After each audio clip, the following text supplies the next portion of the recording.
So back when I was a kid on Long Island, we had some pretty cool places to do some shopping. We had the Long Island Arena with the flea market therein, which unfortunately was demolished, and some shopping centers there. We had the Tri-County Flea Market. I think there was like 3 locations: Smithtown, Levittown, and I don't know where. Anyway, these flea markets in the 80s were pretty cool places. You had basic resellers like small shops and stuff in there where you could buy normal things: clothing, housewares, home goods, books, whatnot. But then, of course, you had places where you could get like the edgier stuff, like tie-dye wolf t-shirts, crystals, candles, magical goods, a whole slew of what we now call mole swords, fantasy swords and knockoffs, throwing stars, because it was the 80s and everyone loved ninjas. And of course, imported counterfeit toys, action figures, G.I. Joe, Transformers, and the like. And in fact, there was one in particular that really jumped to mind for those of you nerds out there, and you could talk to Bithead 1000 about this one.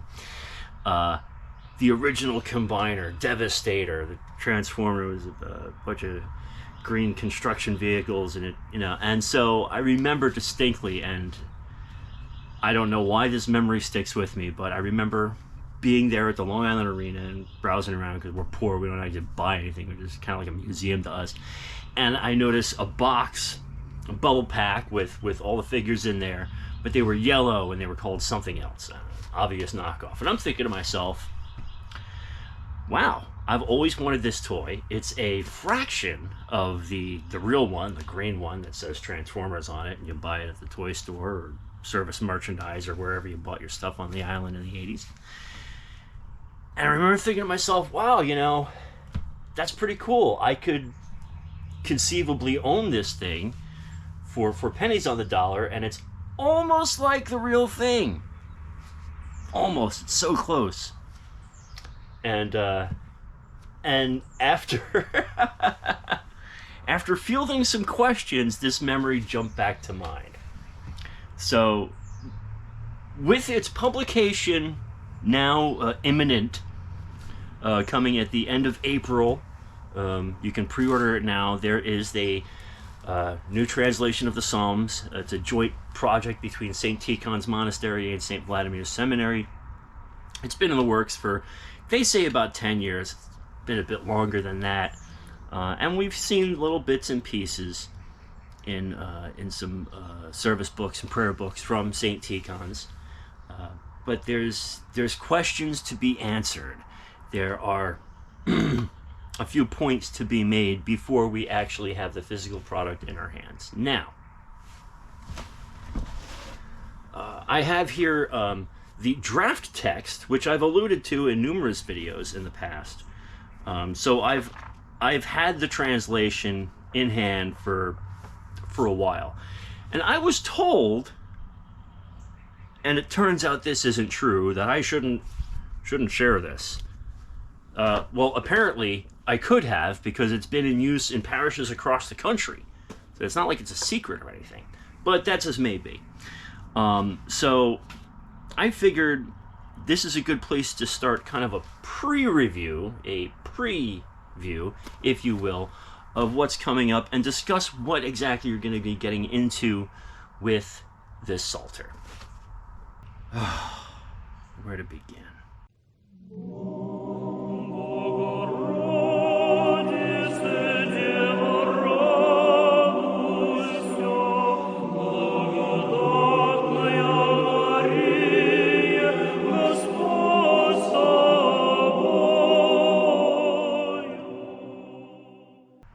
Welcome back, everybody, to Orthodox Review, the most uneducated educational program here on the internet today.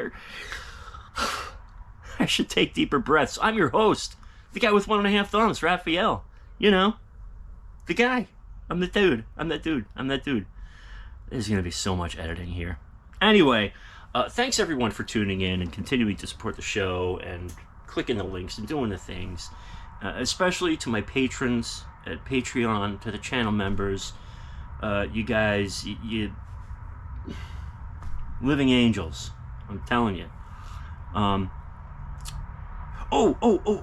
Before we get into it, so I'm working on a thing right now for people suffering from cancer, because I seem to be surrounded by those people. So if you or someone you know is suffering from cancer, please send an email or drop a name in the comments below, and we're going to be praying for them on a regular basis, because it's a thing, and I've got personal reasons, but I just want you to know that's something we're doing.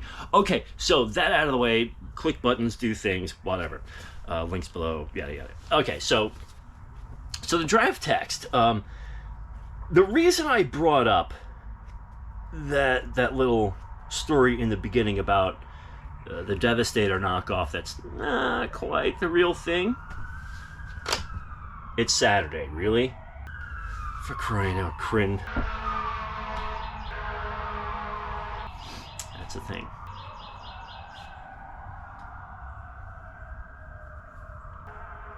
Really? Lord of mercy. Who was I? Oh yeah, so not quite the real thing. And that's what I found with this Psalm translation, and it's actually kind of admitted to in the preface, which it must be serious, folks. I mean, I don't smell smoke. I don't see smoke. Whatever. Lord of mercy.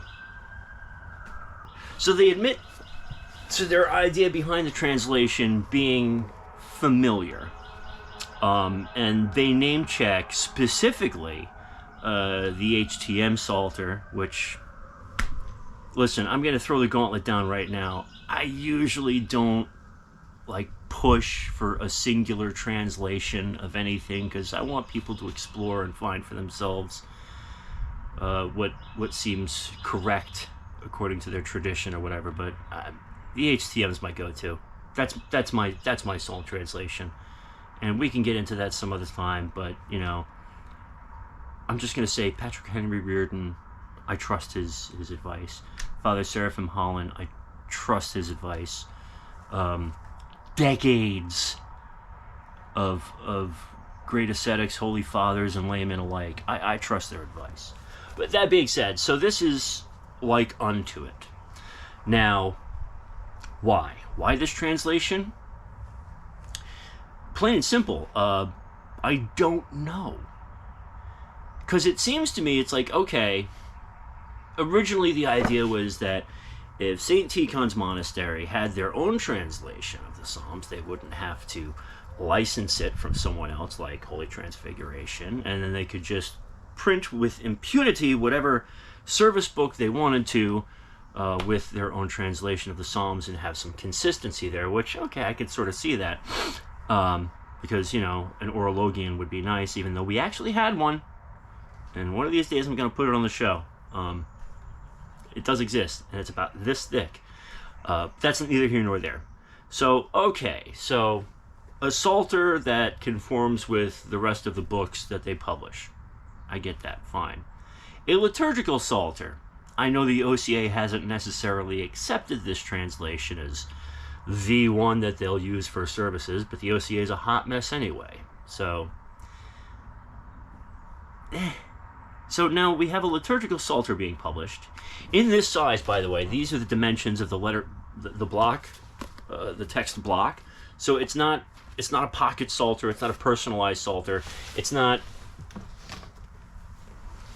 I figured they'd at least put something out to be a companion to the prayer book, but so instead we're getting a hardcover, cloth-bound Psalter of these dimensions, which, if you've looked on the pre-order site, quite beautiful, and it's a decent translation, and it's good, and it flows, and it's almost the HTM, but not quite the HTM. So that leaves me wondering why. Will I recommend, once I've got this Psalter in hand, that you go buy it? It's like every other book that we review on the show here. It's, I'll tell you what I think about it, I'll tell you what's nice about it, and, you can make up your own mind. A $40 hardbound book is a reasonable price. I'm curious as to where it's being printed, just because I'm curious. But there's a lot more to get into. when we do the full review, we'll talk about who is mainly responsible for the translation, or the parties involved, because it's more than one person. It was like a whole committee. And this has been floating around since 2021, so this has been around for about 3 years now, being used and edited in parishes, our own included. We used it for like maybe 2 minutes here, and I did find a typo in there, and I submitted it, so I'm like, yeah, I get to be a part of it.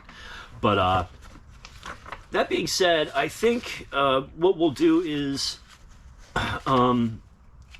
we will come back to this in the beginning of May, after Pascha, which by Pascha, people that are pre-ordering now, you should have your copy in hand on or around Pascha. So that'll be a nice, a nice treat. There are going to be some really cool resources in here, and some composites and stuff. It's not just the Psalms. There's some half-decent appendices in here.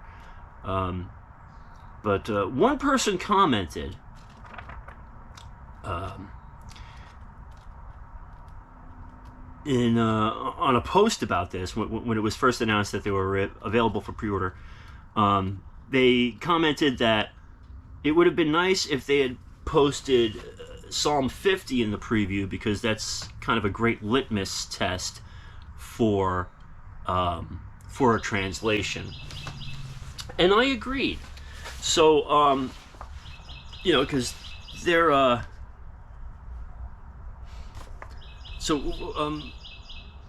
now again, this is a draft text. This is not the final text. But let's go ahead and take a look at Psalm 50, just for schnitz and giggles, because we can, okay? And see if it stacks up against other translations you might know. Have mercy on me, O God, according to thy great mercy, and according to the multitude of thy compassion, blot out my transgression. Wash me thoroughly from my iniquity, and cleanse me from my sin. For I know my iniquity, and my sin is ever before me. Against thee only have I sinned, and done what is evil before thee, that thou mightest be justified in thy words, and prevail when thou art judged. For behold, I was conceived in iniquities, and in sins did my mother bear me. For behold, thou hast loved truth, the unknown and hidden things of thy wisdom hast thou made known unto me. Thou shalt sprinkle me with hyssop, and I shall be cleansed. Thou shalt wash me, and I shall be made whiter than snow. Thou shalt cause me to hear of joy and gladness. The bones that have been humbled shall rejoice. Turn thy face away from my sins, and blot out my iniquities. Create in me a clean heart, O God, and renew a right spirit within me. Cast me not away from thy presence, and take not thy Holy Spirit from me. Restore unto me the joy of thy salvation, and establish me with thy governing spirit. I will teach transgressors thy ways, and the ungodly shall return to thee. Deliver me from blood guiltiness, O God, thou God of my salvation, and my tongue shall rejoice in thy righteousness. O Lord, thou shalt open my lips, and my mouth shall declare thy praise. For if thou hadst desired sacrifice, I would have given it. Thou wilt not be pleased with whole burnt offerings. A sacrifice to God is a broken spirit, a broken and humbled heart God will not despise. Do good, O Lord, in thy good pleasure unto Zion. Let the walls of Jerusalem be built. Then shalt thou be pleased with sacrifice of righteousness, with oblation and whole burnt offerings. Then shall they offer bullocks upon thine altar. And it's pretty much the same as what's in the prayer book here. And, like I said, very close to the HTM. Very familiar sounding. Anyone familiar with the HTM is going to notice right away. It's in the HTM. It's mine, not my. Be merciful to mine iniquities. So, but you get it. It's the same flavor.